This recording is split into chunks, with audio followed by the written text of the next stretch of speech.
Taylor and county councillors will appeal to the Agriculture Minister for money to build a flood prevention scheme in Truro. South West Water said today they were reappraising the city's flood defences. The floods affected towns and villages in both the north and south of the county, but the worst flooding was in Truro city centre's main shopping area.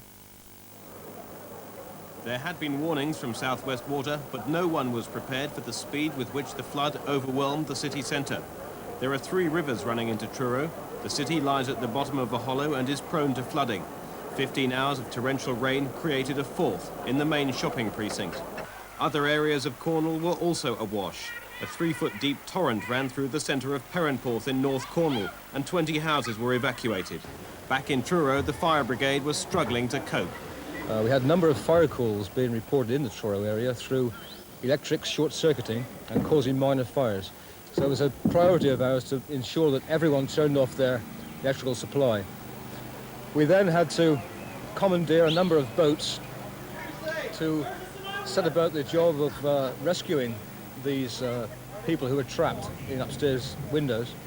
And I estimate over a course of about an hour and a half to 2 hours, we rescued something in the region of 60 people. The flood was virtually identical to one in January. At the time, South West Water said it would only happen every 300 years. This is the second time in 9 months that the city centre of Truro has been completely flooded. Last time, £1 million worth of damage was caused, and this time, shopkeepers say they're just devastated. It's very soul-destroying to think it's happened a second time, when we were told in 300 years it's happened in 300 days. The shopkeepers are under feet of water again in River Street. You can see what it's like here in Victoria Square. It's just endless. As the floodwaters drained away, the extent of the damage to shops was revealed. Hundreds of thousands of pounds worth of stock and fittings were destroyed. But it wasn't just shops that suffered. About 20 homes in St George's Road, flanking the River Kenwyn, were under up to 6 feet of water. The swollen river had collapsed a wall for the second time. Many people had just spent thousands of pounds refurbishing their homes after the last flood. So I was out of the flat 14 weeks before. Well, I'm never coming back this time. This is the end. You know, you can keep starting again, but surely nobody's expected to. You know, I've started again once. I can't start again a second time. So I shall never come back here again, which is a great shame because it is a lovely flat. And I've had 7 very happy years until this happened, but I shan't come back again. Local councillors were furious, blaming South West Water. I think Keith Court's got to come down here and explain to all of these people here who are absolutely devastated. He's got to explain to them why it's happened. I mean, as I said earlier, I think he's really cutting costs, possibly for privatisation, but cutting costs. They've ended up poisoning part of the county and trying to drown our part of the county.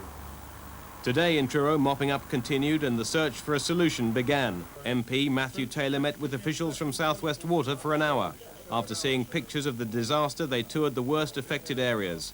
The Water Authority men were faced with some angry shopkeepers. Very annoyed that nothing really has actually been done since last January. They received a sympathetic hearing, but the authority would make no promises. The problem is it can happen again within a short period of time. It's happened elsewhere. Exeter's a classic example. Major floods in October 60, again in December 60. We had an awful lot of rain and the system just could not cope. Well, surely if it could happen tomorrow, some remedial measure needs to be taken. So what are you going to do? Well, we are looking at the first thing is to get the repairs to the existing arrangements, rebuild walls that have been damaged, to make sure the channel is clear, get rid of the debris, and then we're looking at longer-term options, but at the moment there doesn't appear to be any easy engineering solutions to this problem. So you can't guarantee to these people who've been flooded out that South West Water will be taking some action? We will certainly be taking some action, but we can't guarantee at this time that we will be able to protect against an event that occurred last night. Are you satisfied by what South West Water have told you this morning? Well, nobody can be satisfied with the situation that we're in at Truro at the moment, but what we have agreed is an action plan, if you like, where they will now be reviewing all options. Nothing is pre-decided. 2 particular options are damming a flood meadow further up the valley, completely new additional culverts through Truro will be looked at, and they will be reporting on all those options to a meeting on 7th of December.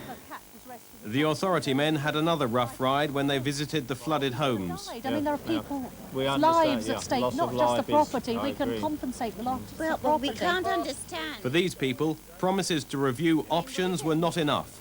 As they saw their ruined belongings being thrown away for the second time this year, they pleaded for action, and action now.